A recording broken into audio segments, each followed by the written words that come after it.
Welcome to the Gavel. I'm Terry Ikumi. Let's take a look at what the National Assembly was up to this past week, beginning with the Senate. It's been hit with a wave of defections following the outcome of the party's primaries, which many lawmakers are unhappy about and are now seeking re-election in different parties. There are concerns now that the APC may not constitute majority in the Senate in the coming weeks.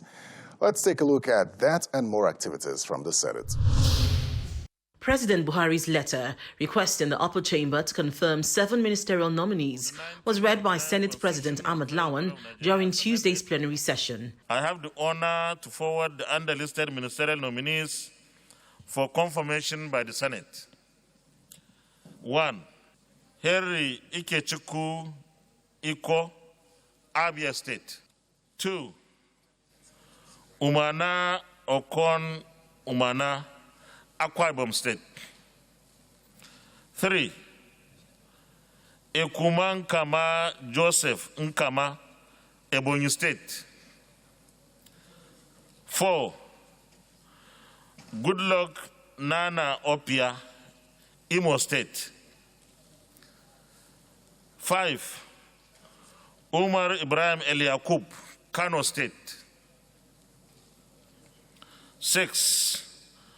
Ademola Adewole Adegorie, Ondo State.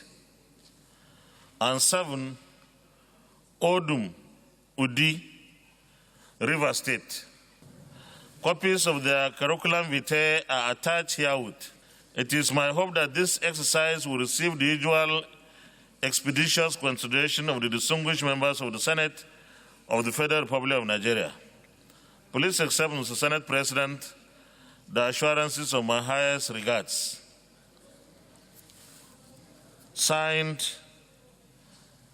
yours sincerely, Muhammadu Buhari. President Buhari, however, did not attach the portfolios for the ministerial nominees, an action which Parliament has raised eyebrows about. If confirmed by the Senate, the nominees are expected to replace the vacant ministerial positions. Meanwhile, the string of defections continued in the upper chamber. 3 lawmakers from the ruling All Progressives Congress APC jumped ship to opposition parties. Senators Ahmed Kaita, representing Katsina North, and Francis Alimihena from Edo North moved to the People's Democratic Party, while Senator Lawal Gumo, representing Bauchi South, defected to the New Nigeria People's Party. The notice of their defection was contained in 3 separate letters and read by Senate President during Tuesday's plenary session. As a senator representing Katsina North Senatorial District, I write to formally notify you of my resignation from the All Progressives Congress APC and registration declaration for the People's Democratic Party PDP. My resignation from the APC was born out of the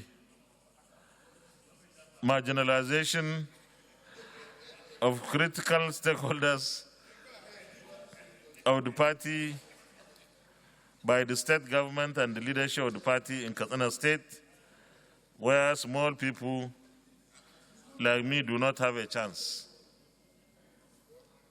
I have since been joyfully and graciously accepted into the fold of the People's Democratic Party in Katsina State. Kindly accept the assurance of my highest regards. I, Senator Lawal Yahya Gumau, withdraw my membership of APC and join NNPP. This is due to injustices done to myself and my office during the just concluded primary election process. Signed, Senator Lawal Yahya Gumau, Bauchi South Senatorial District. Your Excellency, change of political party. I write to formally inform you and my distinguished colleagues of my decision to join the People's Democratic Party, PDP, from the All Progressives Party. Is there any party like that? From the All Progressives Party. Okay, maybe I'll leave it at that. My decision is anchored on the continuing and multifaceted crisis that has bedeviled the APC, especially my senatorial district, which has created prior executives that has undermined internal discipline, cohesion, and focus. The situation at the state level has not helped matters either, as depicted by the lack of credible leadership. Well, thank you, Mr. President. Please accept the assurance of my highest consideration. Yours sincerely, Senator Francis Alimekiana, Edo North. The PDP has nominated Senator Philip Aduda as a new minority leader. This is to fill the vacant seat created by Senator Enyinaya Abaribe's defection.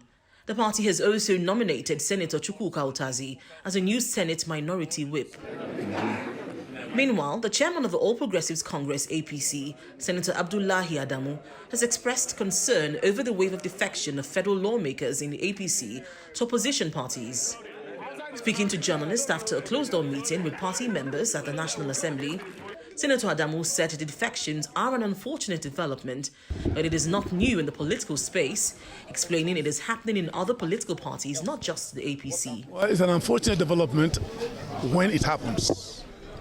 But this is a season for all manner of behavior in the political space in the country. And this is not, Nigeria is not an exception.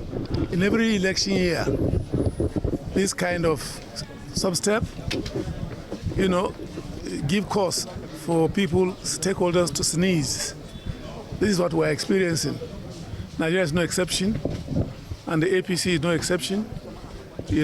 I don't give a damn what's happening in other parties. I care what's happening in our party. But you and me know that it's not just the APC that's having this experience, this situation. Because we are the ruling party, yes, our problems are more prominent in the public glare.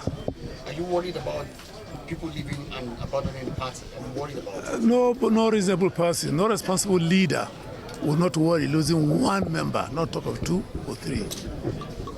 At the moment, we know we are faced with the stark reality of their problems. And I've committed with my colleagues in the National Working Committee to face the problems squarely and see the problems that are solvable, we'll solve them by the grace of God. The Senate has identified terrorist enclaves in communities within 3 local government areas of Kwara and Niger states. Accordingly, the upper chamber has asked the military to carry out a comprehensive onslaught of bandits and criminal elements within Kainji Lake National Park and the identified communities. These formed part of resolutions reached by the Senate after it considered a motion on the worsening insecurity in Kainji Lake National Park and threat to communities in Kaima, Baruten and Burugu local government in Kwara and Niger states. The sponsor of the motion, Senator Sadiq Umar, said kidnapping and other forms of criminality has now become prevalent in communities close to Kainji Lake National Park, and this has led to palpable fear in the communities. The Senate notes that kidnapping and other forms of criminality is becoming a recurrent decimal in communities close to the Kainji Lake National Park, particularly Nanu, Nuku, Woro, Kale, in Kayama and Yashikira, and in Baruten local government of Kwara State, and some of parts of Burugu local government in Niger State. This has led to people living in perpetual fear of either being kidnapped and or killed by kidnappers suspected to be armed bandits. Further note that Kainji Lake National Park covers an area of about 5,341 square kilometers with deep forest vegetation. This park, which is reserved for tourism, is becoming fortified in harboring bandits and other forms of criminals. The Senate also knows that the park rangers meant to man this park will no longer protect the forest reserve as they have lost control of the park to terrorists.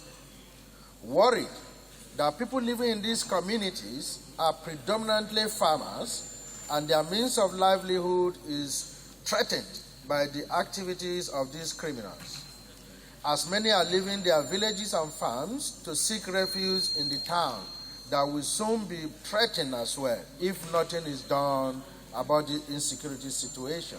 In this year, 2022 alone, several cases of kidnapping were reported in villages like Nanu, Nuku, Woro, and so on, with several people reported dead Others who returned were released after payment of millions of naira as ransom. The Senate accordingly resolved to 1. Mandate the Committee on Defense, Finance, and National Planning to jointly interface with the Ministry of Defense to determine the status of the establishment of the Army Barracks in Kayama. 2. Urge the military authorities to carry out a comprehensive onslaught on bandits and other criminals within Kanjile National Park, especially Kayama, Karunji, Iyashikira in Baruten local government, and Wawa and Babana areas in Niger State. And 3, urge National Emergency Management Agency, NEMA, to send relief materials to victims in these affected communities. In the meantime, the Senate devoted a significant part of Wednesday's plenary session to children and reproductive issues. Specifically, senators examined a proposed legislation titled the In Vitro Fertilization IVF Bill, which seeks to regulate IVF procedure and develop standards to guide the process. In vitro fertilization IVF is fast becoming a common procedure adopted by couples trying to conceive, where eggs are removed from a woman's ovary and combined with sperm outside the body to form embryos. The bill makes provisions that address not only the legal voice, but also likely societal concerns. Example, the consent necessary before undergoing in vitro fertilization, regulation of the handling of embryos resulting from the in vitro fertilization process, protection of the identity, status, and welfare of children born as a result of in vitro fertilization. To meet these objectives, the bill seeks the creation of a supervising agency. The bill creates an in vitro fertilization authority to develop standards, regulations, and guidelines on in vitro human fertilization and prescribe minimum requirements for the fiscal infrastructure for in vitro fertilization clinics, among others. The proposed legislation passes second reading. Ayes have it. Next, the upper chamber opened a debate on a bill to establish the National Commission on Child Destitution in Nigeria. The sponsor of the bill says he's worried at the sheer number of destitute and out-of-school children in Nigeria and believes that the malady of child destitution must end. An act to provide for the establishment of National Commission on Child Destitution would address the maladies associated with child destitution. The Commission shall have powers to draw up generally acceptable guidelines on how to eradicate child destitution, draw up an acceptable curriculum of activities for destitute children, disburse funds, and monitor proper utilization, and do anything which is, in the opinion of the Commission, necessary to ensure efficient performance of its functions under the Act. The Commission again will create an avenue for rehabilitation and assessment in terms of educational institutions, empower in skills acquisition, etc. for these underprivileged children who find themselves in these unfortunate circumstances. Let's turn our attention now to the House of Representatives, where the attempt to override the President on the Electoral Act amendment for statutory delegates suffered a minor setback due to House procedure. We'll also look at other motions and bills passed by the House and the attempts by the lawmakers to wade into the disagreement between the Chief Justice of Nigeria and the Supreme Court justices. What you are saying is... Honorable Benny Bakba moved a motion during Tuesday's plenary session on the need to override the President based on the Speaker's advice the previous week when the lawmaker raised a constitutional point of order on the matter. Mr. Speaker directed exactly what I am doing. So it means there's a miscommunication somewhere. But what you are saying is still in order. We'll follow it and ensure that this is done. Because why I am so interested in this is the complaint out there.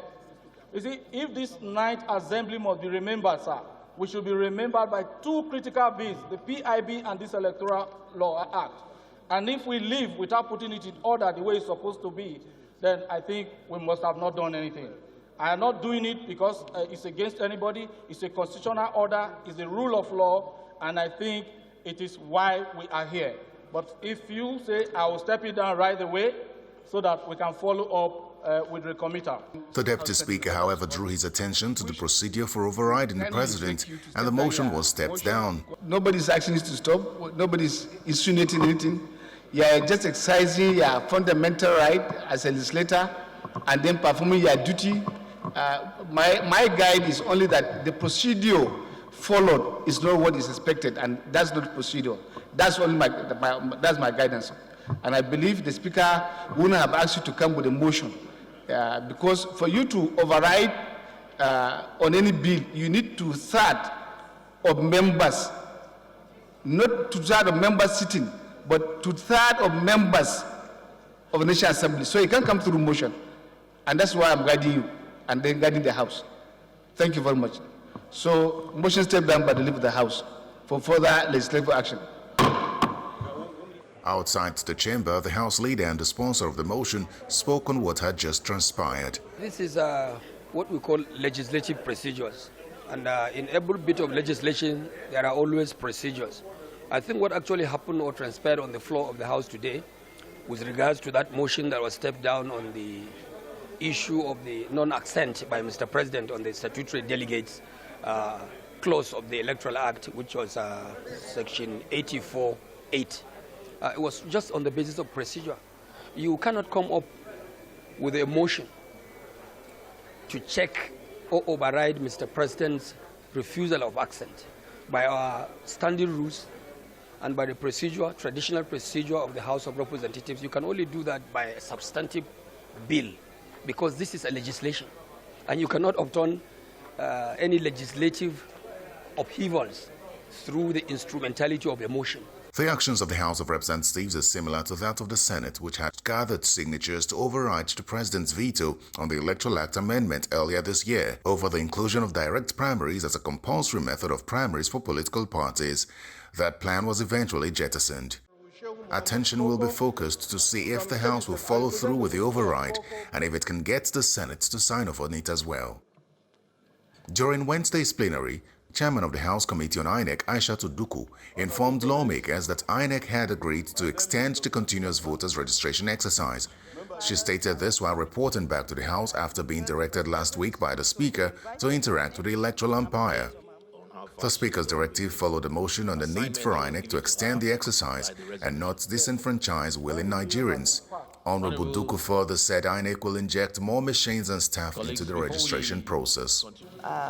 Based on the referral to our committee, and we felt it was urgent, so we invited INEC, and Professor Mahmoud Yakubu was with us throughout yesterday afternoon, and part of what he agreed to was that he has already agreed to extend, but for the court injunction, he is to appear on the 29th of June. That notwithstanding, it has become, he said it has become imperative that it has to be extended, and not just extending, but also additionally, it will be done even during weekends. He has agreed to that, and he is going to make statement, inshallah, very soon to that effect. So that extension also involves additional machines, additional ad hoc staff, and of course, he's going to collaborate with the security agencies to make sure that that is also done. Lawmakers in the House of Representatives were divided after a motion to address the welfare of judicial officers was presented by Honorable Onofiok Luke. The lawmaker had cited the letter of the Supreme Court justices to the Chief Justice of the Federation, drawing his attention to the state of the judicial officers. This House, Mr. Speaker, when we were inaugurated, you made in your inaugural speech, and which was reflected in the legislative agenda, that there's going to be judicial sector reform. Now today, we have dilapidation in the judiciary. There are complaints not only in the Supreme Court.